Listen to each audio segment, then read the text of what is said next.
A gente é o grupo B7, a gente vai fazer a apresentação aí do Laboratório 2. Eu sou o Caio, o... Bom, se apresentei cada um. Meu nome é Caio Santos. Meu nome é Enzo. E bom, então vamos lá.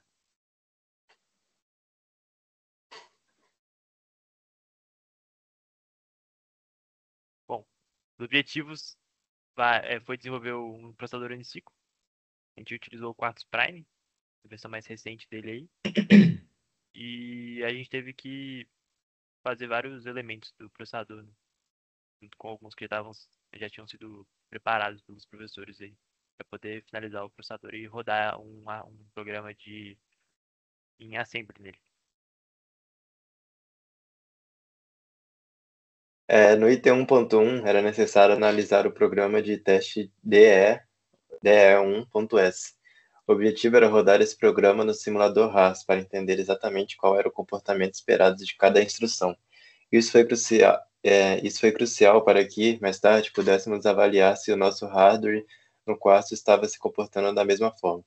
Durante a análise, foi identificado um desafio. O programa de teste usa o registrador T0 para salvar o resultado de todas as operações. Isso significa que, se rodássemos o programa de uma vez, cada instrução iria subscrever o resultado da anterior, e no final só veríamos o resultado da última operação. A solução foi usar a execução passo a passo do RAS. Em vez de rodar o programa todo, eu executei uma instrução de cada vez. Isso me permitiu pausar e rastrear o estado dos registradores após cada operação individual, como add, sub ou end. Assim, validar o comportamento de cada uma. Pode passar. Aqui podemos ver o resultado dessa análise passo a passo. Essa tabela compara o resultado esperado que calculamos manualmente com o resultado que de fato apareceu no registrador T0 dentro do RAS.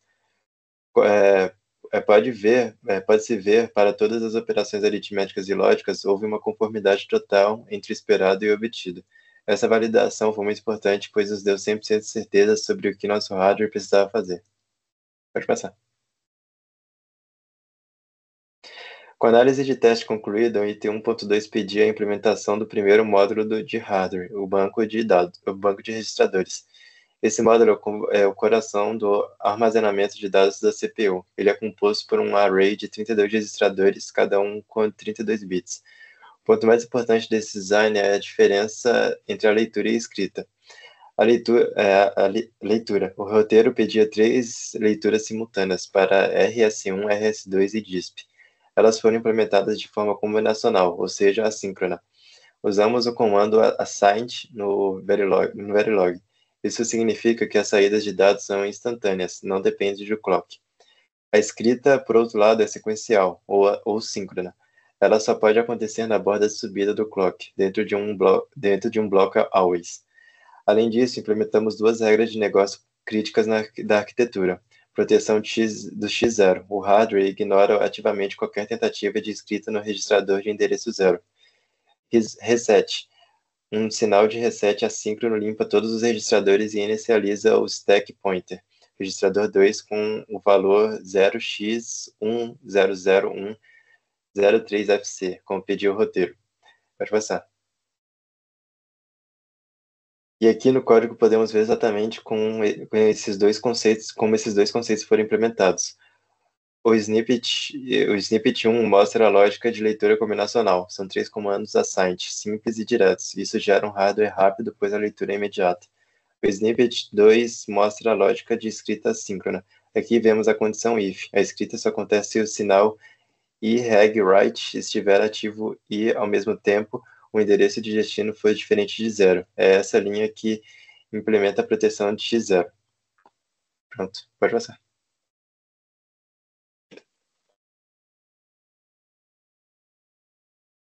Dando continuidade à implementação dos blocos do processador, o próximo componente é o gerador de imediatos. A função desse módulo é extrair o valor imediato presente em uma instrução RISC-V, ou seja, aquele valor que vem codificado diretamente na instrução. Além disso, ele estende esse valor para 32 bits, preservando o sinal. importante para operações com números negativos. E por fim, ele seleciona o formato correto do imediato de acordo com o tipo de instrução, como load, store, branch ou jump.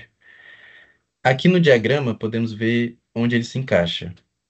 O gerador de imediatos recebe a instrução vinda da memória de instruções e extrai o campo de imediatos por meio do opcode da instrução e envia esse valor para a ULA, passando por um multiplexador que escolhe entre o registrador RS2 ou o valor imediato. Então, ele atua como um multiplexador de formatos de imediato, garantindo que cada tipo de instrução tem um valor correto sendo processado.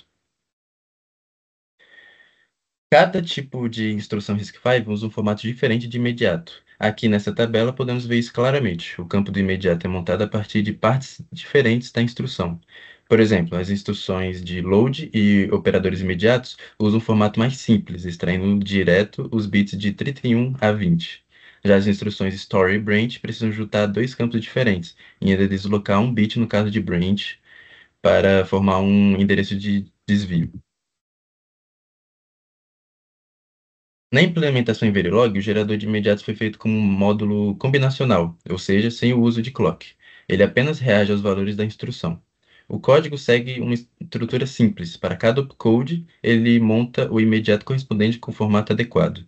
Assim, quando a instrução chega, o módulo lê os bits de 6 a 0, que representou o opcode, e, com base nisso, seleciona qual formato aplicar. Por exemplo, se o opcode é de load ou de OPIMM, que é o operador de imediato, ele usa os bits 31 a 20. Se for branch, ele monta o valor concatenando várias partes e adiciona um bit 0 no final, para representar o deslocamento do endereço. Esse comportamento está ilustrado nesse trecho de código que mostra exatamente essa seleção via case. Bom, o item 1.4 a gente pegou o código em assembly.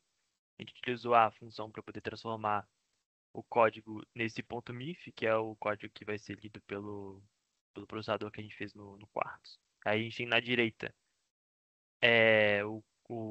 a parte de dados, o ponto data, e na esquerda a gente tem o ponto text.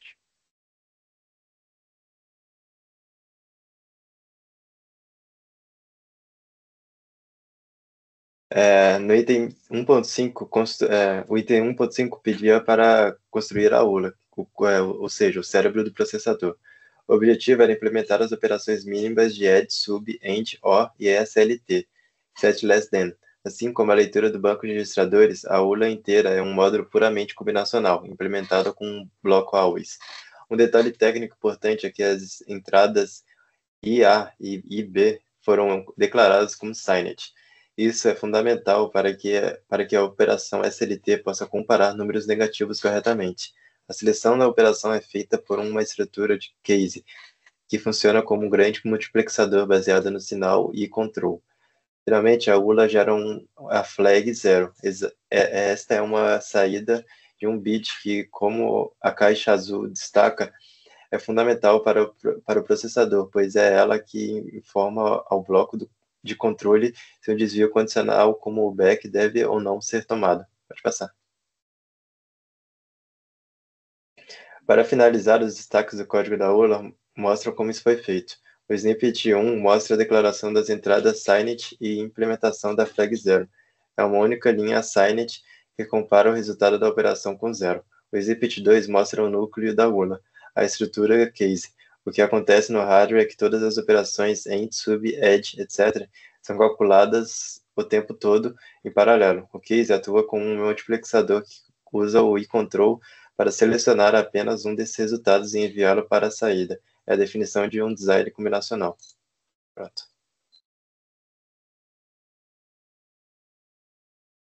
Após a implementação dos blocos funcionais, foi desenvolvido o bloco controlador, responsável por coordenar o funcionamento de todas as unidades do processador. Este módulo é essencial porque ele gera os sinais de controle que dizem o que cada parte deve fazer em cada ciclo.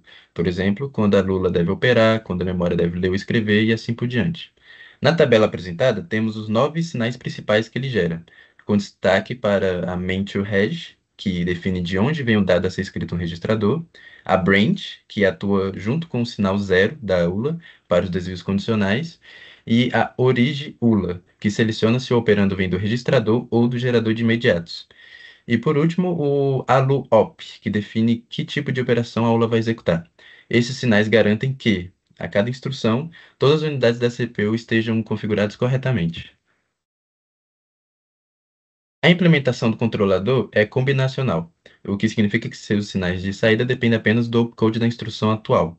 Por exemplo, para instruções do tipo R, habilitamos a escrita no registrador e configuramos o ALU-OP como 10, indicando a operação aritmética. Para load, habilitamos a leitura de memória e ajustamos main to reg e origula, e assim por diante. Também foi adicionado o suporte à instrução LUI, que usa o novo ALU-OP 11. Assim, esse bloco funciona como cérebro do controle do processador, interpretando o opcode e enviando sinais corretos para os demais módulos. Já o controlador da ULA atua em um nível mais específico. Ele recebe três entradas principais, que são o sinal ALU-OP, vindo do controlador geral, e os campos funct3 e funct7 da própria instrução. A função dele é traduzir esses sinais em um código de operação para a ULA, indicando se ela deve fazer uma soma, subtração, AND, OR, set less than ou LUI. Na tabela, podemos observar como essa decodificação ocorre. Quando a LUOP é 00, o controle indica ADD, que é para Load Store. Quando é 01, o controle indica SUB, que era para Branch. E quando é 10, é 10, entramos nas instruções do tipo R, onde funct3 e funct7 definem a operação exata. Um detalhe importante é que o bit 30 do funct7 é o que diferencia ADD e SUB, e o resto pode ser tratado como don't care, já que não influencia no resultado. O código do controle também é combinacional. Ele começa com um valor padrão e depois usa o ALU-OP para definir qual operação será executada.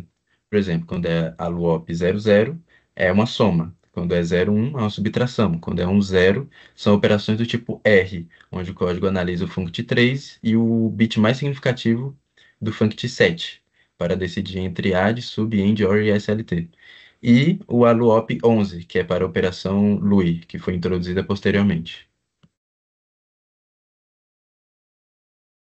Bom, então com todas as partes do projeto já feitas, a gente agora tem a visualização. A gente primeiro implementou todos eles juntos, né? Integrando o processador. E agora a gente tem a visualização de cada um deles, né? Primeiro a gente tem o controlador geral, pode passar para o próximo.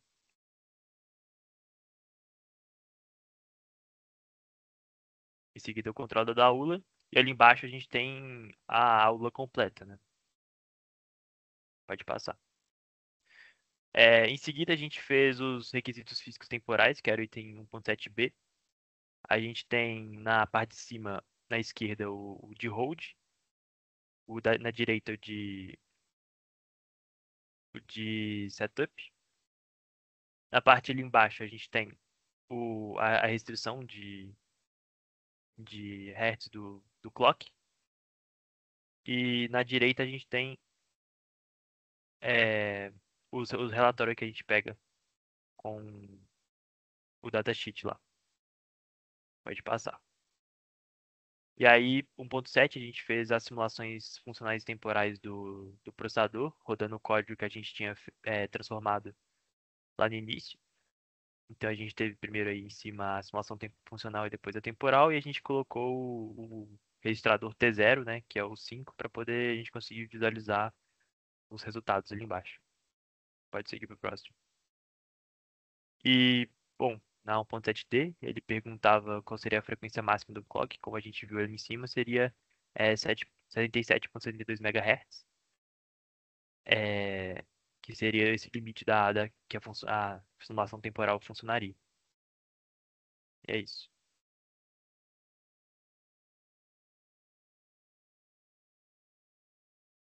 Concluindo, o laboratório permitiu introduzir e aprimorar o uso de Verilog e do ambiente Quartz Prime. A CPU Uniciclo compatível com a ISA RISC-V 3232 reduzida foi implementada com sucesso, abrangendo as instruções aritméticas lógicas de desvio de memória. O experimento permitiu compreender o fluxo completo do projeto de hardware, desde a descrição estrutural e análise do RAS até a validação pós-síntese no Quartz. Com isso, concluímos a apresentação do grupo B7.